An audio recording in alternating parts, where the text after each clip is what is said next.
Hello everyone, welcome to another episode of the Online Motivation Channel. You're with me, Hilman Basri. Alright, today we're going to talk about stress. We are still continuing that topic, but on our last video we mentioned about stress in terms of studies. See, studies is always related to stress and vice versa.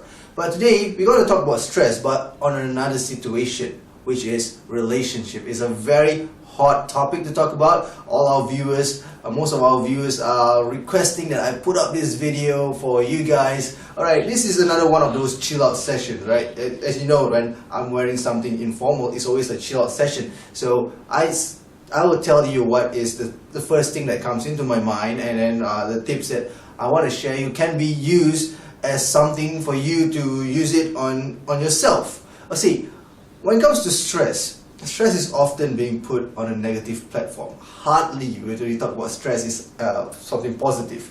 Alright, so let's assume stress is negative. And in a relationship, stress can often lead to bigger things that will jeopardize your whole entire relationship. And that's something that we do not want to risk it, but sometimes it happens. Alright, so we're gonna relate a lot about certain types of relationship, what kind of relationship, what actually materialized to become a stress in a relationship. You know, I've been through numerous relationships, alright, and basically what I normally see after every breakup, right, I do some type of a reflection, and there are times where, you know, I try to be the best in everything in that relationship, but it just doesn't materialize. So the question always lingers in my mind: what is going on, right? What makes it, you know, end up that way? So there are always people to blame. There are always people to to judge you for how you handle stuff. But we are not here to judge people. But in fact, I'm going to share with you certain tips to overcome stress while in a relationship, or overcome stress after a breakup, right? Because breakup is, oh my goodness, sometimes the longer the relationship was, the harder it is to actually accept that breaking up. Of course, even the first relationship in your entire life, once it happens, a breakup is actually the hardest to actually get over it. It's not as easy as just say, oh, get over it. I mean, people, when they advise other people about, you know, relationship, they will just say, hey, relationship, just get over it, man. Just get on with it, right? Have to move on. Life have to move on. It's simpler said than done. So what I'm gonna relate today, and what I'm gonna the tips that I'm gonna tell you guys about of how to overcome stress, how to overcome post-breakup stress, is what I have actually experienced myself, as well as the advice that I took in from psychiatrists, or from counselors, as well as from motivational speakers. You see, a breakup is something that is very painful. A relationship, in our perspective of life, is often assumed as something beautiful. So now we have the beautiful thought of a relationship, and we have the worst case scenario of a relationship as well. These two components can elevate various type of stress levels. Okay, it depends on how you maneuver it, right? If you are the type of person who cares a lot about your relationship, actually they said the more you care about that person, the more it hurts, or the more stress is it. It's not relatively true, you know. In fact, in one of my lectures, alright, I do give lectures where I said when it hurts, it isn't love. That's one of my lectures, and in those lectures, it says that, you know, a lot of compromise has to be done in a relationship. So of course, that lecture is more in depth, alright. I'll post that video once everything is up, right? But since it is a chill out session, I'm just gonna tell you what's gonna be like, you know, in a stressful relationship. Okay, stress, as we all know, is something that accumulates, and then something that we couldn't ascertain, and we couldn't sustain, and then we couldn't even maintain it, so it develops into stress, and sometimes is really unnecessary. Okay, in a relationship, on most accounts, some relationships stress are pretty much unnecessary. Okay, I give you a couple of factors. There must be loads of factors that can lead to stress in a relationship, but I'm just gonna name a few. And if you, let's say, have other views on what actually can result to a stress in a relationship, you can always email me, and then I'll try to see whether there are things to actually relate about. But I'm just going to talk on perspective, because every culture have a different type of stress, especially the stress when it comes to engagement and getting married. Every culture has their own perspective of how it should be done, and when it's not done towards your liking, or when you prefer it to be done that way, and then other people get involved and then they said it shouldn't be done that way, that is also another platform where stress can develop. But now we're going to talk just on relationship itself. Okay, remember the first time you met a girl, or when a guy actually approached you. This is the first telltale signs of something beautiful is going to happen, right? A lot of times when I met with teenagers who I counsel and we talk about relationship, I often tell them to think about the very first moment that you guys actually see each other, that you guys actually have fondness upon each other, alright? And most of them will spare a thought, because I can see them dazing far out, and then they spare a thought and they say, yeah, I can actually see it. Okay, now, but of course I'm not just going to let them maintain in that position. Of course I will say that, okay, you guys are attracted to each other because of one common bonding, which is the LOVE, right? The love, right? The caring that one has for another person, and then in order to have surplus on that, I just want to acknowledge that person's feeling towards you, and that's how a relationship is being built. You see, that's the beautiful part, isn't it? And not all relationships are beautiful and wonderful, flowery. I always hope for something like that to happen, but no, not all the time it happens. Alright, the frustrations will always comes in between, and frustrations always comes when one partner doesn't understand the other partner. So that always leads to one factors of stress in a relationship. But now, what are the factors that I normally see in teenagers as well as young adults in a relationship is trust. The trust factors. Okay, especially in teenagers, you are still young and you are, basically free to do what you want. And most of the time as teenagers, we don't actually spare a time thinking about the consequences. We just do it.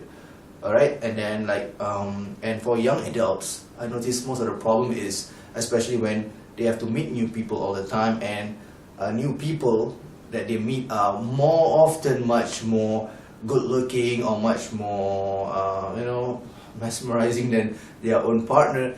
That elevates to a certain feeling of insecurity, right? So basically, when it comes to insecurity, is another whole jargon of knowledge, or a whole jargon of information, which I will not go thoroughly in depth into it. But a lot of times people always said when it comes to relationship problem, it's always insecurity.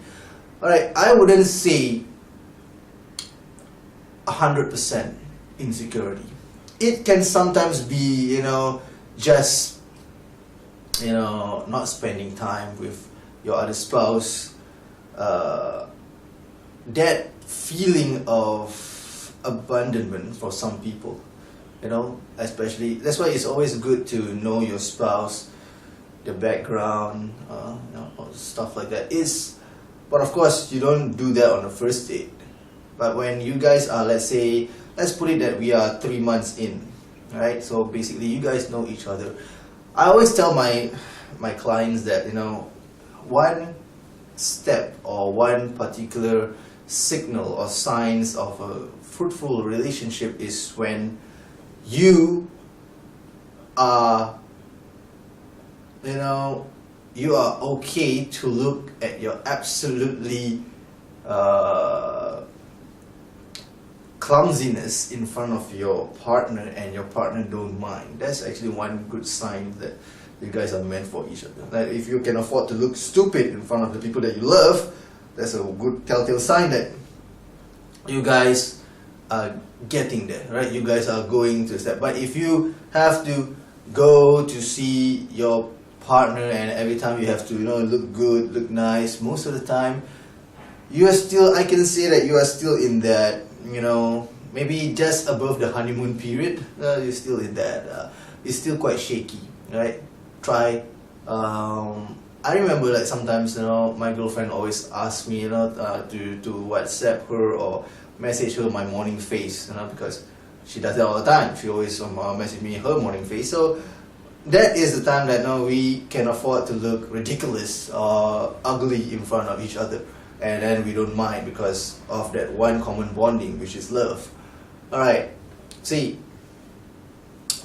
stress develops, accumulates, and then when it is out of hand, when you cannot maintain it, when you cannot overcome it, that's where it becomes poisonous, and that's where it becomes contagious.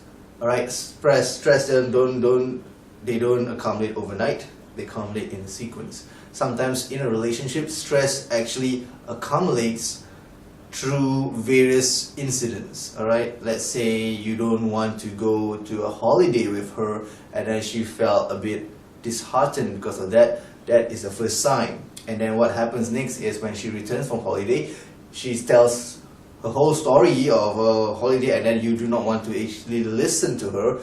That just accumulates, and then asking you to go out on a movie, and then you say that I want to watch this movie no matter what, and it's a movie that she doesn't like. It just piles on and then piles on and then piles on to other things.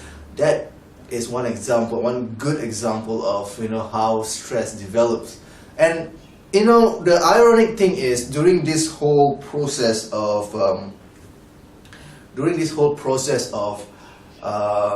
us accumulating, piling up on this stress, one party might not realize that they are actually piling up on these tensions, right? Whereas the other parties are always, on the other side, like, I do everything for this person, but he or she doesn't actually, appreciates it and stuff like that.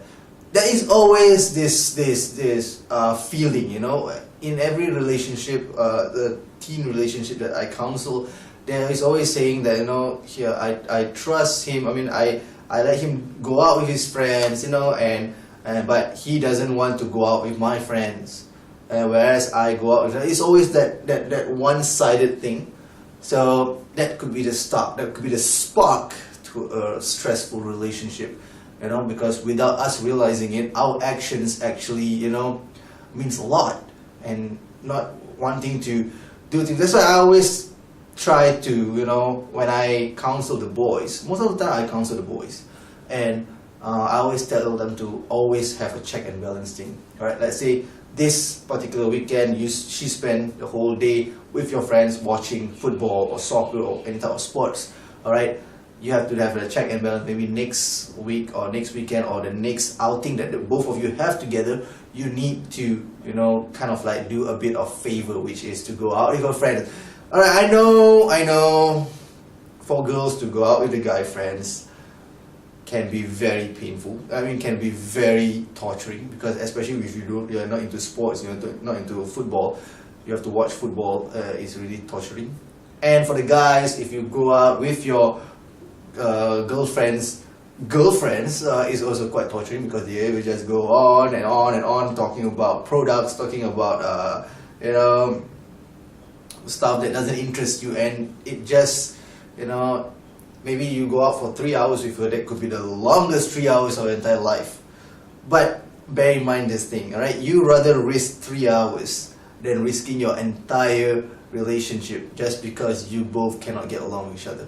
You see, a lot of times sometimes stress develops not because of the two of you, it develops because of another person. Alright, it's not, when I say another person, it's not a third party, it's not a triangle love or something. Another person can be just your girlfriend's friends or your boyfriend's friends.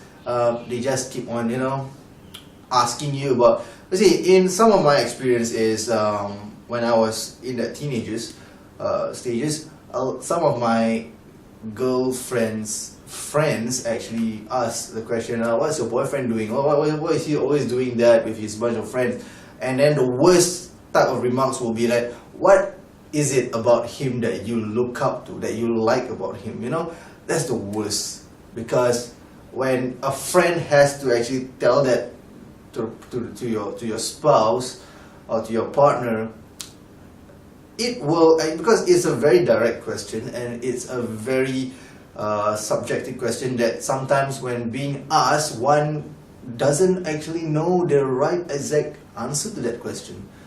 So when there is some uncertainty to the answer to that question, that's where another stress develops. You see, it can come out, it can be developed through the smallest or the slightest of things. You don't have to do big things to elevate stress. Some people say, stress is about I have a lover and then my girlfriend doesn't know it, or when she knows it, it's stress. That's not stress. That's stressful, right, for some reasons, but that is basically you are playing on a thin rope and it's a clicking time bomb. You're just playing that whole game of juggling your time with two girls. But think about it, when it comes to stress, all right, there are many factors that can arouse stress, right? When I entertain adult clients, the stress could be from parents, the stress could be when they are planning for their wedding and stuff like that. But because today we are talking about teenagers, we're going to talk about the stress can be just, him losing interest in you because he's fond of someone else. That's of course the most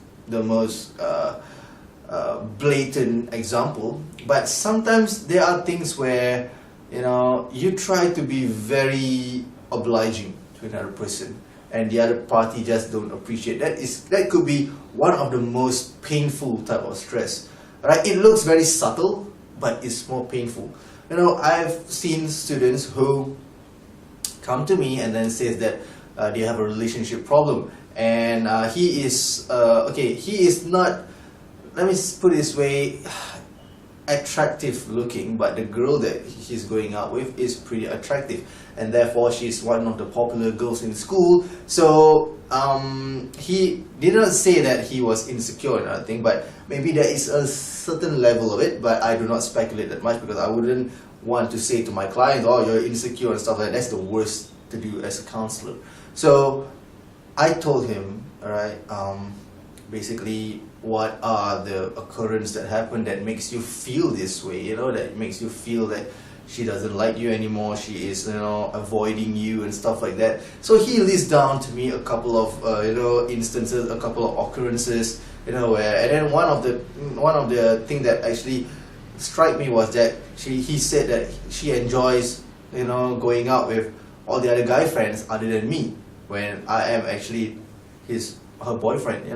So of course as an adult I'll be very judgmental and I'll say that this might just be the end of the road, but I want to give hope. If he has hope for this particular person, I'm gonna be there to give him hope. So basically, I always ask him, okay, relive what's the memorable time you both have together, and then we try to work things out. You see, not all the time it works, but it's just worth it to put that little effort to work things out for this particular relationship. You see, in a relationship, many factors arises to stress. Okay, and how you deal with stress there is not one type of remedy that satisfies every type of stress. Alright, because if you have problems with the friends, you not just only have to clarify the problem with the friends, but also with your girlfriend or your boyfriend and stuff like that. So there is no clear-cut way of handling stress in a relationship. But what you can do is is always to have a sense of openness within each other, with each other. Alright, she has to be open with you and vice versa. When you have the sense of openness, the sense of openness will in the end, lead us to change. And change can in this situation can be a good thing. So a lot of people, a lot of students, or a lot of even young adults, and adults for that matter, they kind of like afraid of change. And in a counseling session or in any type of therapy, we are always looking for change, because when there is no change, basically there is no development at all. So it's just that it's just not working out. So what is the change that the both of you are ready to embark upon? All right. Of course, some change can be positive. That's what we hope for. But some change can be negative in the beginning. But if that is actually the best resolution for the both of them, all right, then so be it. Okay. In a relationship with in terms of teenage relationship, is always one being too, most of the time, not say always, most of the time it's one being too clingy, one being too overprotective, one being too jealous. Alright, it's common in a teenage life. Alright, in fact, even in adults, this type of things is there. And then of course they will put them in terms of jealousy. There is the healthy jealousy and there is the unhealthy ones. Alright, so I would say that healthy jealousy, right, it makes you work more for that particular price, and that price is basically your partner, alright? In an unhealthy one is that, of course, you start to just, confront, and then there might not be any issue at the first place, but because you just felt that sense of jealousness, you just confront, and then you keep on, saying all the nasty stuff without even thinking twice. And that happens a lot in teenagers, right? We say things that we don't actually mean it, and then, it just doesn't, the pieces just don't fit in anymore. So my advice when you see some telltale signs of a development of stress in a relationship, it's always good to have both of you to sit down together, and then I would always recommend them to actually sit in a place where it's serene, sit by the park or sit by where the two of you can really have quality time together to talk about. Don't sit in a fast food restaurant, or okay, maybe in a candlelight restaurant, maybe, right? But not in a place where there's a lot of people beside you who can actually listen to every damn thing that you said. All right, have some quality time. All right. The best is to watch a movie together, and then after that, once watching a movie, meet each other. After that, you go out to a certain place that is quiet, so that both of you can actually talk about it. And then, this is the time to ask, what is it about you that she might not like, and vice versa. This opens to openness, right? This is the chance to have that sense of openness, which will hopefully lead to change. All right. The problem with teenagers in a relationship is both of them sometimes think that they are not in the wrong. At the same time, both of them also think that they are not in the right. So there is no way to actually justify who is in the right and who is in the wrong, because everyone has their own ultra ego.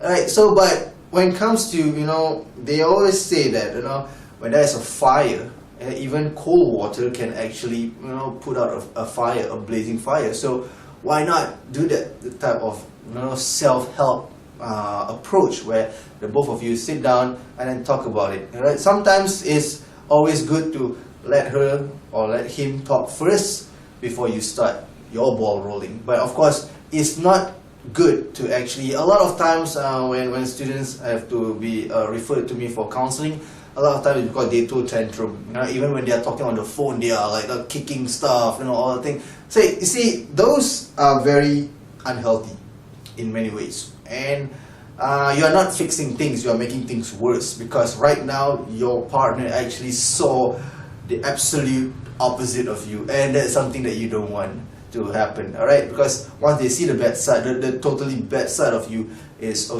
not really healthy in any ways, because it's going to be very hard to put together in a long run. So I would start off, if you actually feel that there is something not right with a relationship, that's already a telltale sign that they are developing into further stress. Alright, so in order to diffuse this situation, you have to actually understand that you have to kind of like, be truthful to each other. I would recommend strongly to meet her face to face, to go out with her and then meet her face to face and then talk to her regarding this thing. All right, let her talk and then let you explain what's your problem and then try to find a resolution to it. All right, I wouldn't recommend talking on the phone. You see, talking on the phone, talking on WhatsApp, a lot of this type of thing, these platforms, they are accessible to communicate, but they are not really a good accessible communication tool to actually assess sincerity. Which is why a lot of people lie on Facebook, a lot of people lie on all these social platforms, but one doesn't dare to actually see one-on-one, face-to-face, because, when as sincerity is concerned, alright, one might not be able to,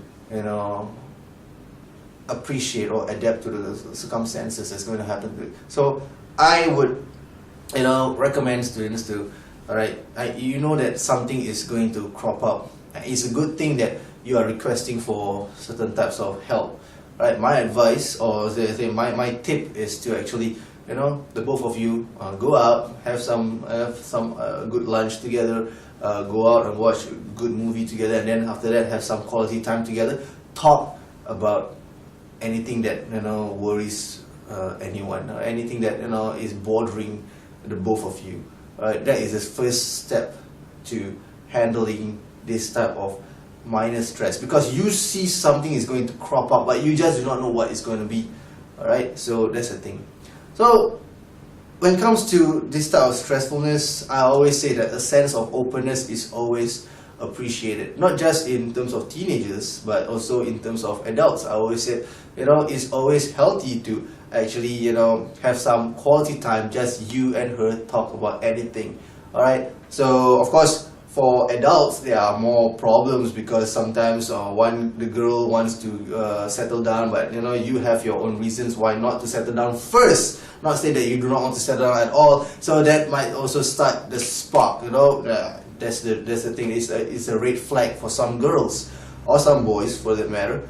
But in terms of teenage life, right? On most account, most of the students or most of these teenagers, they have not reached that stage where they want to settle down just yet. So they are more, inclined to just trying to work things out. So this is the best way to work things out. For adults, I will also recommend working things out like this, and then after that we go into several occurrences that is bothering each other. Okay, now that is how, for me, my tips of how you want to kind of like, settle any differences if you ever have with your partner in terms of stress. Now, what happens after, let's say, a breakup? Okay, maybe something happens and then it leads to a breakup. Okay, breaking up is another huge topic to talk about, how you want to overcome it, how you want to de-stress yourself from it, which is why I need a break first, alright? And I think you want to absorb the input that I gave you regarding how to handle stress in the stages of in a relationship. Alright, but now we're going to break up. I'm going to recollate. I'm going to tell you about how to handle breakups and basically de-stress yourself from unnecessary pressure. Alright, from breakups, it can be very painful, and we'll take a short break first, and when I come back, I will discuss with you regarding how to handle breakups. Alright, so I hope that this stressful thing about a relationship is working out for you. Just be open with yourself, and then let her also be open, let him or her be open to you as well, and then that's how you try to fix things up. It's not healthy to fix things when everything is already not falls in a mess, and it's very hard to reconcile together. So I'll be back to talk to you about breaking up and how to handle those stress of post breakups. Alright, so stay tuned with me, Hilman Masri, on the Online Motivation Show. Alright, I'll be back in a flash.